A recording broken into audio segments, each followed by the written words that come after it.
परमात्म्याची प्राप्तव्य जरी असलं तरी परंतु सर्वसामान्य जीव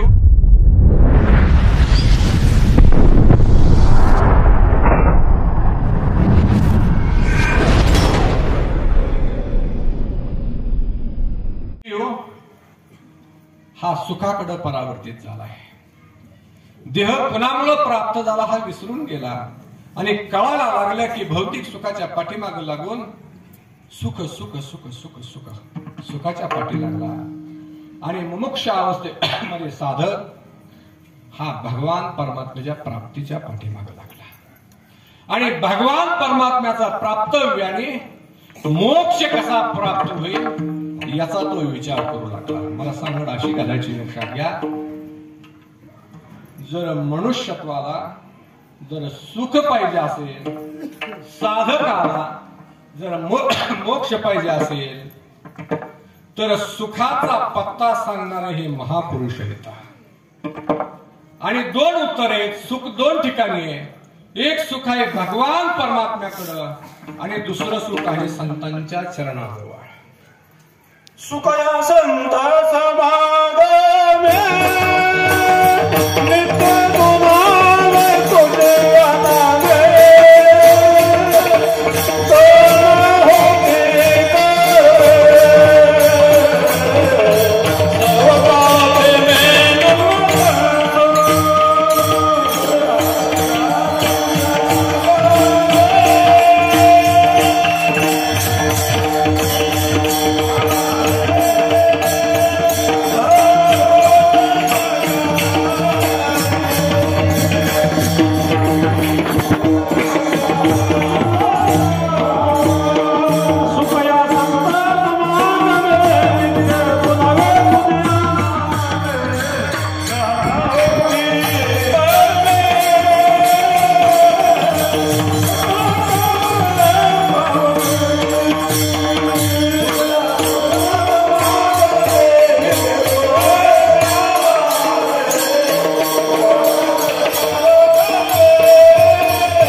ठाई बहुपाई संतांच्या आणि दुसरं सुख आहे देवापाशी। आपण नेहमी प्रत्येक चरणामध्ये आपण पंचपदीमध्ये दोन्ही म्हणून जातो, लक्षात घ्या। तुका म्हणे माझे हेची सर्व सुख पाहि नसले मुका आवडीने, किंवा तुका म्हणे काही न मागो आणि तुझे पायी सुख सर्व आहे, किंवा सुखरूप आहे सा तुझा कोण संगा माझ्या पांडुरंगा सारिका।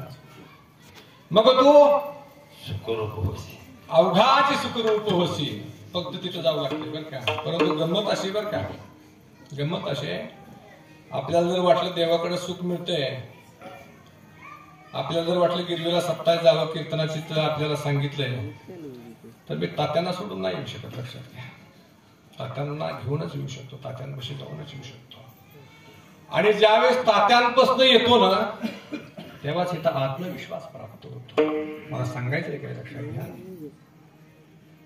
हरी प्राप्तीसी उपाय धरावे संताचे पाय, तेने साधती साधने तुटती भवाची बंधने। तुम्ही डायरेक्ट जर संताकडे देवाकडे जर गेला ना, देव तुमच्या उंदळीमध्ये सुख टाकलं असं काय सांगता येत नाही, दृष्टांत देईल, दर्शन सुद्धा देईल, लक्षात घ्या। परंतु जर ह्या मनुष्यत्व जीवामध्ये वास्तविकपणा संसार हा सुखरूप नाहीच आहे, लक्षात घ्या। सुखाचा विचार नाही कुठे, संसारात विचार सुद्धा नाही, सुखाचा विचार सुद्धा। तरी परंतु संत म्हटले आहे सुख, पण कुठे आहे तर तुम्हाला पांडुरंगाकडे जावं लागेल। आणि जर तुम्हाला पांडुरंगाकडे जायचं जर असेल तर तुम्हाला संतांच्या सहवासामध्ये जावं लागेल। सद्गुरु वाचूनी सापडेना सोय धरावे ते पाय आधी आधी। सद्गुरु काय करतात, आपणा सारिके करीती तात्काळ, नाही काळ वेळ तया लागे। अशा गुरूंना संतांना त्यांचं वर्णन करत असताना, उपाधी करत देत असताना तुकोबराय म्हटले, लोह परिसाची नसाजे उपमा, सद्गुरु महिमा अगाधचे। परीस काय करते, फक्त लोखंडालाच करते, लक्षात घ्या। सुवर्ण दुसऱ्या धातूला करण्याची ताकद नाही। परंतु संत त्यांच्याजवळ जी जी त्यांच्या सहवासात जाईल ना त्यांना सगळ्यांना संतत्व देऊन टाकतात. आपणा सारिके करीती तात्काळ नाही काळ वेळ तया लागे. आणि जर कुणाला नाही जर समजलं तर तुकोबराय म्हटले त्यांच्या नादी लागू नका. तुका म्हणे तैसे आंधळे हे जन तंडत बसू नका म्हणजे गेले विसरून खऱ्या देवा. आणि अशा या महापुरुषांचं वर्णन करत असताना श्रीमंत श्री जगद्गुरु तुकोबराय अभंगाच्या पहिल्या चरणात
न सांगता येण्यासारखा आहे. नुसता न सांगता येण्यासारखा नाही तर तो न समजण्यासारखा सुद्धा आहे. त्याचं कारण सांगतो पण त्याच्या आधी एक बोलून जातो की शाब्दिकाचे काम नाही.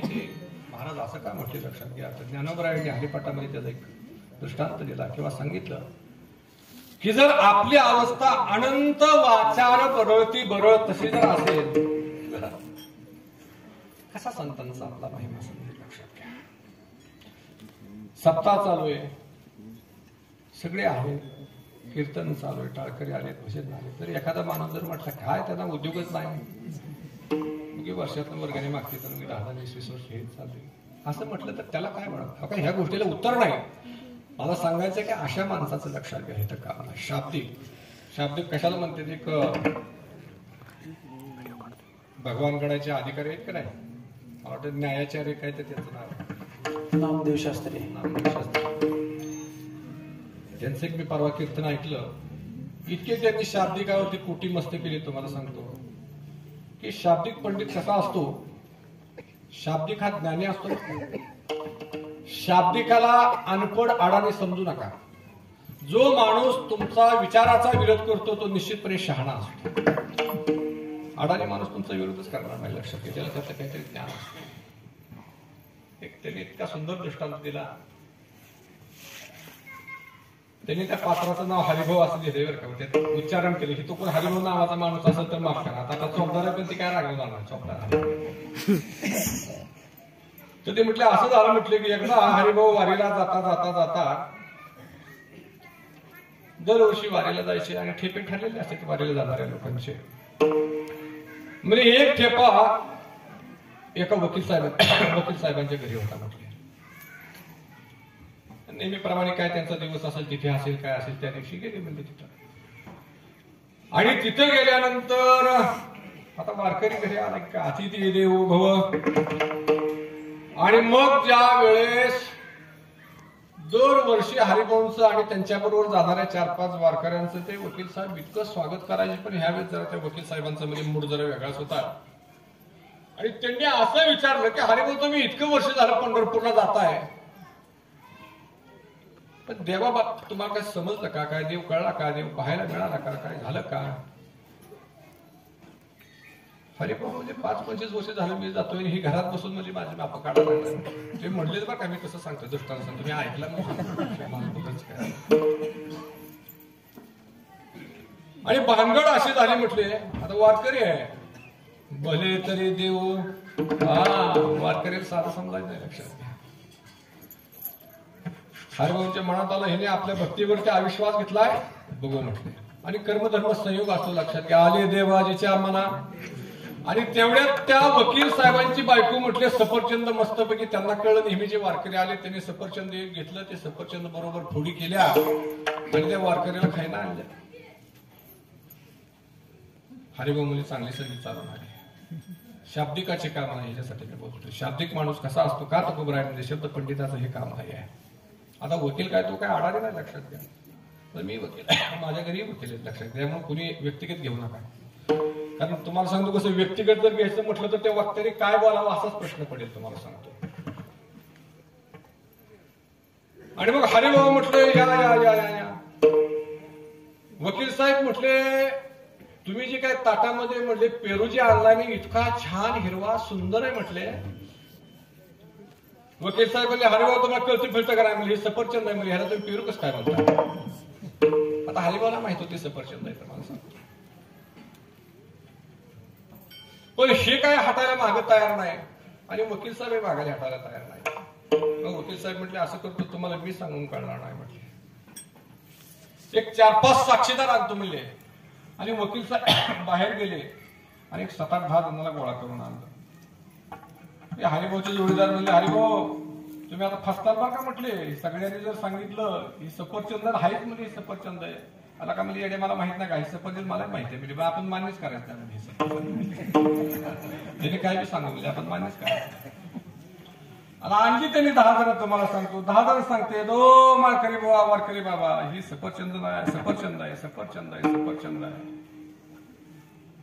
हरिभाऊने दिलेलं उत्तर फार छान होतं. लक्षात घ्या.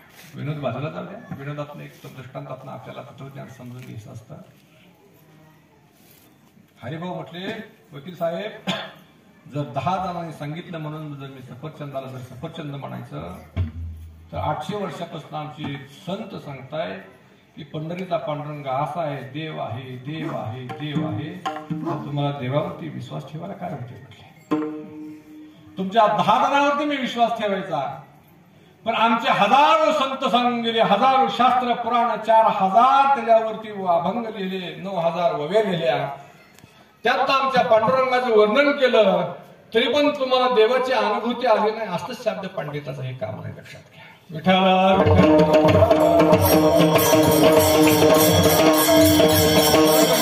संतांचा महिमा तो बहु दुर्गम शाब्दिकाचे काम नाही येते. शाब्दिकाचं काम का नाही लक्षात घ्या. अर्धा तास आपल्याकडे वेळ सहज बोलून जातो. त्याचं कारण असे लक्षात घ्या की सगळ्यात मोठी अवघड गोष्ट मनुष्याची अशी होती. लक्षात घ्या दिसतं तसं नसतं म्हणून जग फसतं.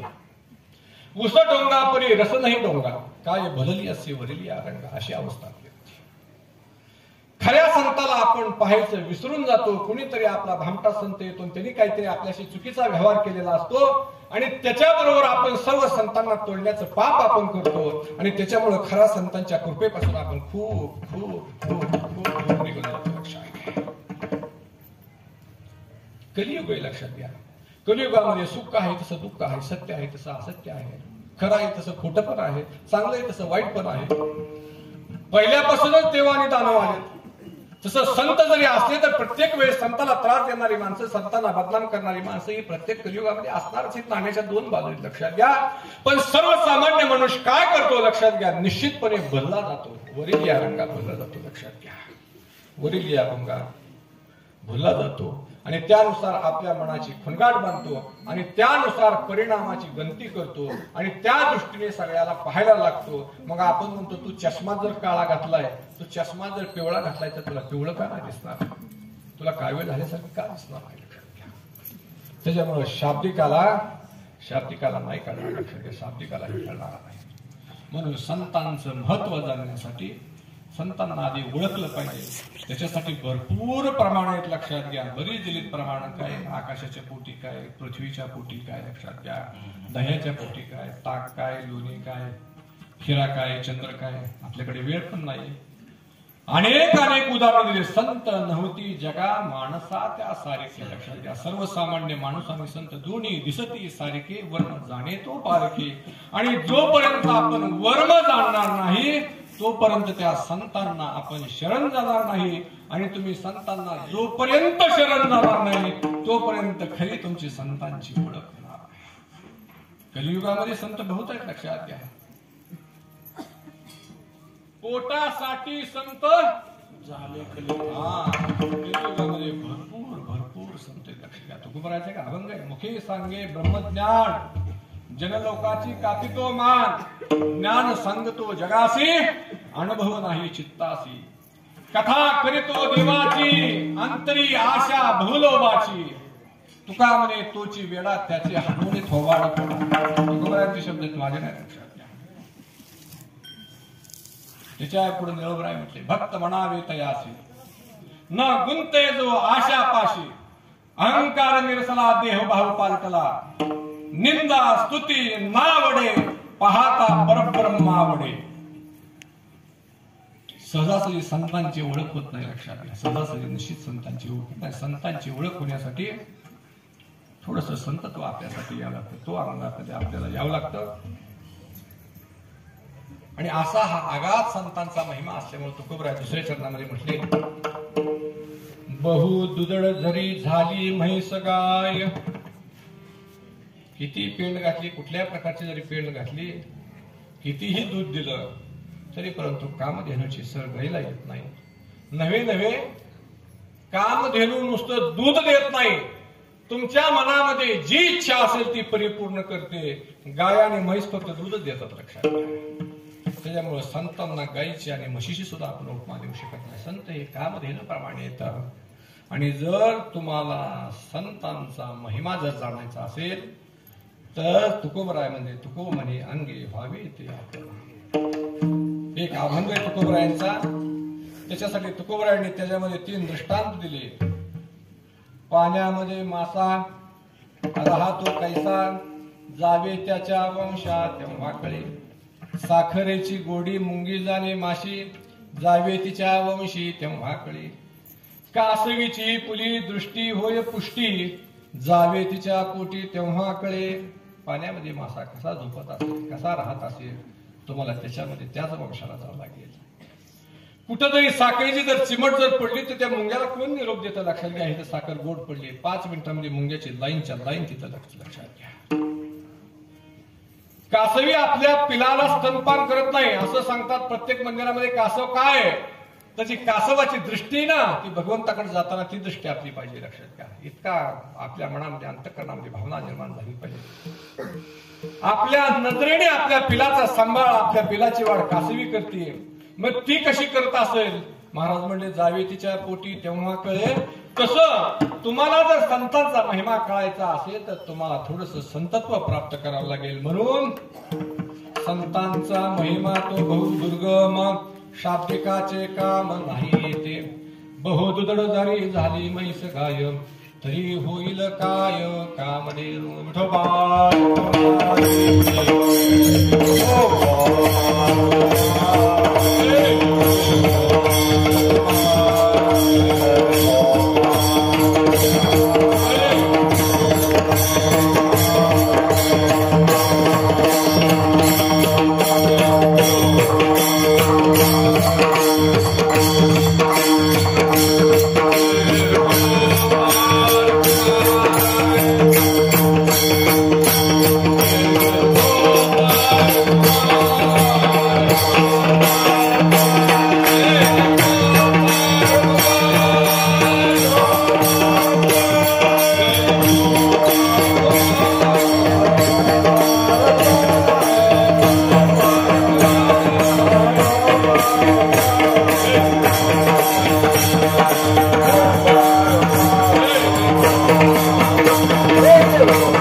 तुला